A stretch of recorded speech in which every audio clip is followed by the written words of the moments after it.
This is the Night Wolf howling at you, and today I kind of screwed up. When I originally recorded this video, I forgot to turn the microphone on, so there was no sound recorded at all. So now I'm going to try to make up for it by recording the audio after the fact and try to remember how it went. So this might be amusing or this might be really crappy. But anyway, we've got in front of us Kim Jinx Arashikage, part of the G.I. Joe Classified line. She is an updated version.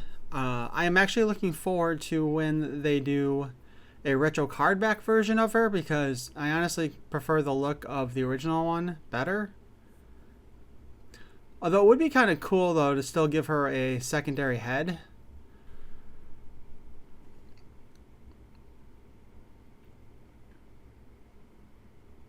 So we'll turn to the side of the box and we have the image here of her just plain and normal.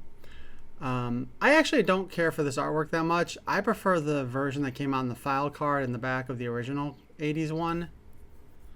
And of course on the back of the box now we see her in a nice pose with her bandana over her eyes to blind her, and the tattoo on her side, which did not turn out quite as well on the figure as it did in that image.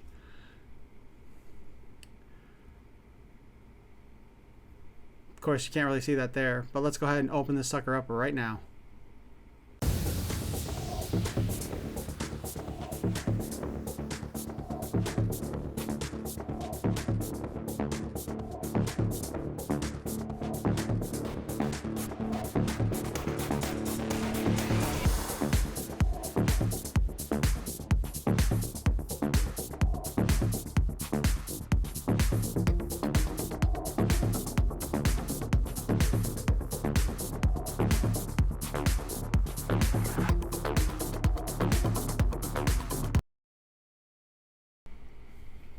And now we're taking a look at the tattoo. Like I mentioned before, it's not as clear cut as it is in the back of the box. A lot of it kind of blended into each other a bit. It looks a little bit better on the photos, but overall I think this was poorly done. They needed to have more clean spaces between the lines, and the pink flowers that are on there. You can't have that pink on top of that dark color because it just doesn't work well. You can see where it fades into the black part of the ink too much. And it looks terrible in my opinion. I think they could have done a better job, and we know they've done better jobs on previous ones. But I'll have the box art up here to show you as well.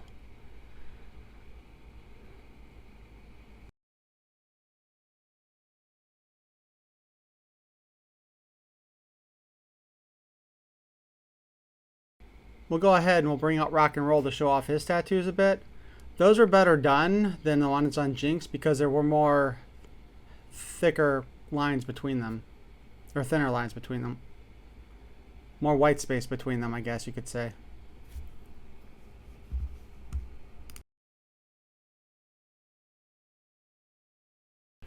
The dragon symbol on her chest is also a little bit more... I think they tried to be a little bit more detailed, but it didn't quite work out well. I think it faded into itself a little bit more. And I do have the original O-ring version to compare it to, which I think turned out better, in all truth.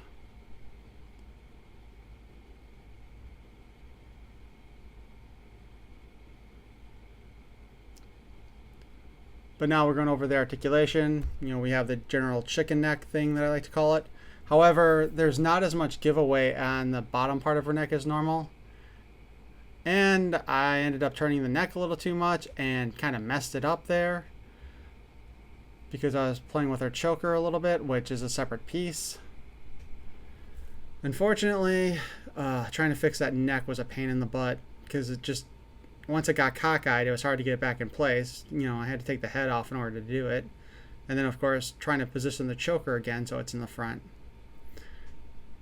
But hey, worked out well in the end. But we do have the ball joint, so we can turn her head around and spin it all over the place, kind of wiggle it just a little bit. And she can look up and down and over and sideways.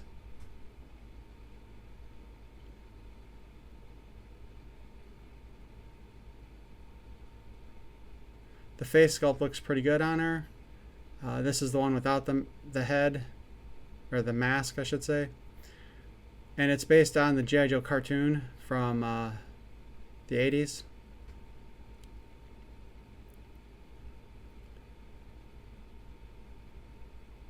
And I don't know why I was playing with the head so long and talking. Like, I don't remember what I was saying this entire time and why I was so focused on her head. But I will say something I do remember is that they did give her a darker lip color than they've been giving a lot of the female figures recently. So that was kind of a nice change of pace. Now, of course, we have the butterfly joint. It's super stiff on her. And because the butterfly joint there is designed to look kind of like a cut-off shirt or muscle shirt, the rotation on the arm gets caught on it. So you can't spin it all the way around with it there like that, which is kind of a shame, but I guess it's the aesthetic thing that they were going for. So the only way to get that to happen is if you kind of pull the arm out a little bit when you spin it. So there you go, like that. Still, not a bad design. It looks good, but it does limit the articulation. Then we have the standard bicep cut, which can turn and spin all around. Screw up the tattoo quite a bit that way. We have the double jointed elbow. This one wasn't too stiff, so I was able to move it pretty easily. And although it looks like you should be able to turn the forearm because it's a different plastic than on the actual arm, you cannot. They've fused it on there in place. But that being said, you still have the wrist joint, which you can spin around like normal. And of course, we have the up and down articulation on this like the standard G.I. Joe hands tend to be.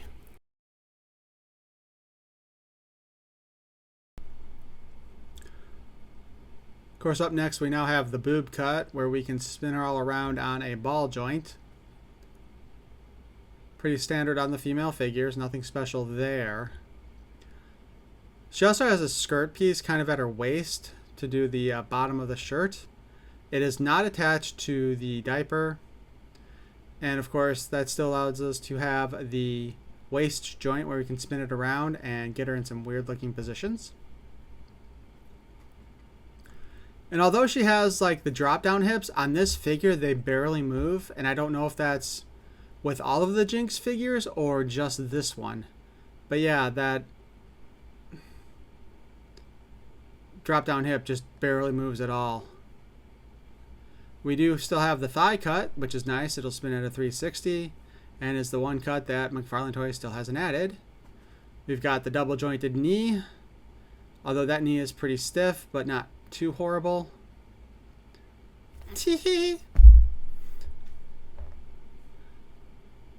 Damn, I did it a little bit early. Now we do a little pose where we'd be like,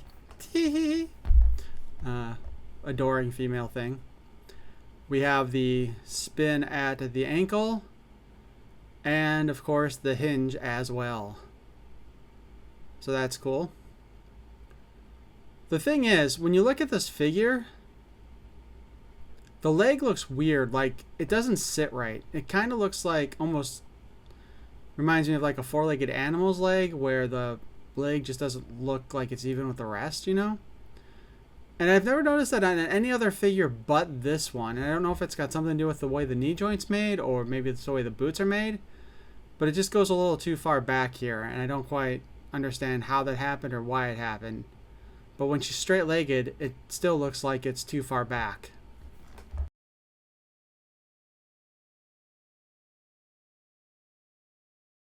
If I can get her to stand up, we'll go ahead and we'll take a look at the equipment she comes with. The first is her staff with the weird blades at the end. It is designed after her toy from the 80s.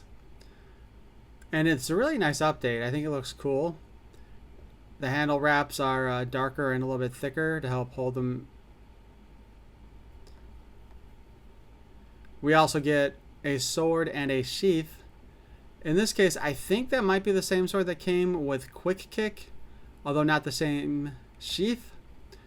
But it is weird that she's only got the one sword, but we can attach that to the back like normal.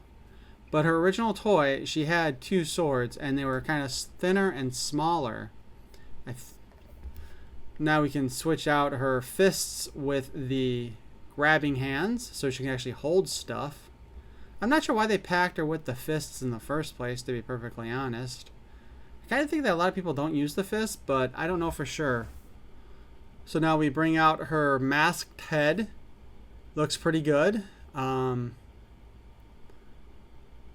It does have this tail at the end, and I'm not sure why, because she's got the blindfold / bandana, and you can put that on top of the head and have it hang off.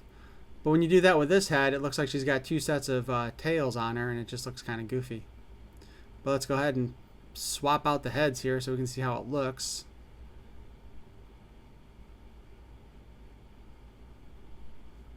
I'm not really a big fan of so much skin showing at her neck and her top there, but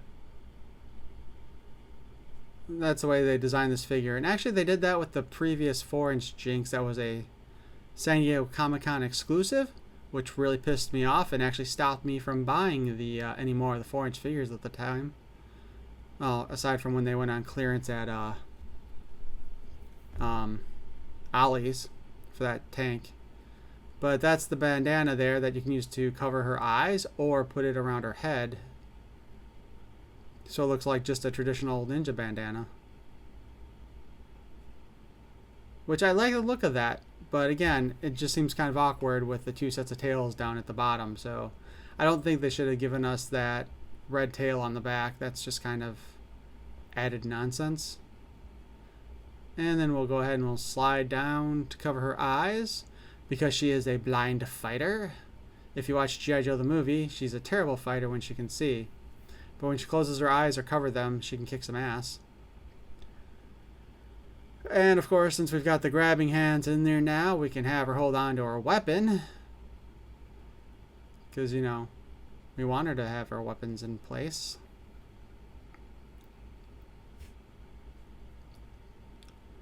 So let's go ahead and get some more of our equipment on her too after this, because we want to get that sword there in our back. Which I do wish they'd given us just the double backpack. And they could have just used Quick Kick's backpack too, to be perfectly honest. And she's such a pain to try to get to stand, so we'll have to put her on a stand. And the pegs were really tight on this figure. So now we're going to go ahead and see how the bandana looks when you just put it on top of her maskless head with all of her hair. And it works, but at the same time it looks a little too heavy for some reason to me.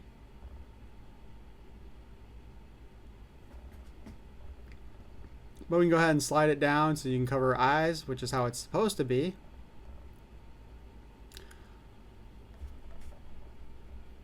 And it looks pretty good. I still kind of like it on top of the masked head better. But now when we compare it to the original O-ring figure from the 80s,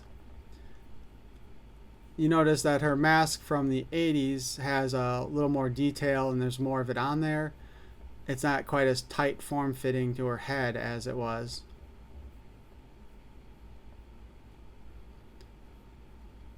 But you can see where the staff was updated. And of course, we take a look at the sword backpacks there with her two swords instead of the one.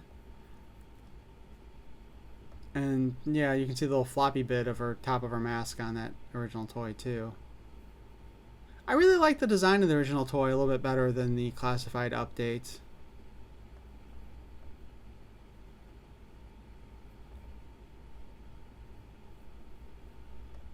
But I wonder if they'll go ahead and they'll give her own backpack if they do a retro version, or if they will just give her Quick Kick's classified backpack with the two swords. I suspect that's what they're going to do, but I really like this design. And you can see the shorter swords. Like I said, I think they're called Ninjato, or at least when you looked at the catalogs to order them as a kid, that's what they called them.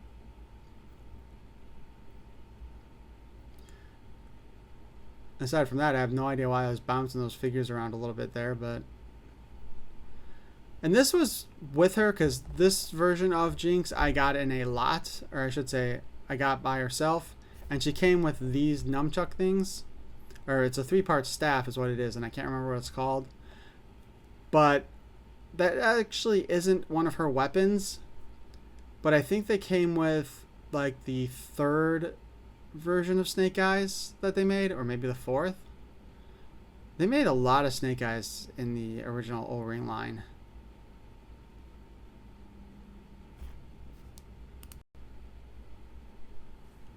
You can kind of see here her fingernails are painted, which is kind of interesting. They didn't do that on the new classified one, which is kind of a shame.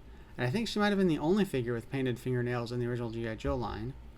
Also, there was the dragon emblem on her, which looks cleaner than that one did. It's too bad they didn't paint the fingernails.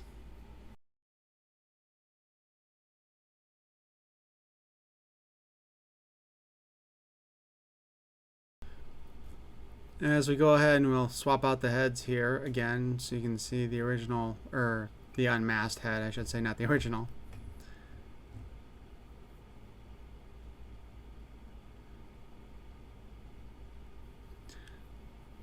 If they do go to do the retro card back version, I imagine they wouldn't paint just the arm, that they need to actually get some more details, because her uniform isn't like tight fitting on the vintage one. But you might be able to use like Lady J's upper arms to kind of get that textured, loose fitting cloth area there. But you'd still need new forearms, I'm sure, because I can't think of too many female characters that have long sleeves, aside from maybe Cover Girl, who has the jacket as part of her outfit uniform.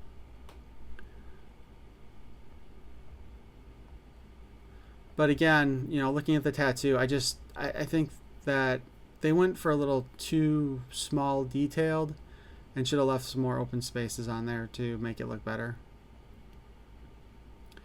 But I think that's it for this video. Please feel free to like, comment, and subscribe. And let me know how I did doing the audio after the fact. I feel real stupid for not having it on in the first place, but can't always win, huh? If you want to subscribe, that would be great. Leave a like. And of course, as always, peace and love.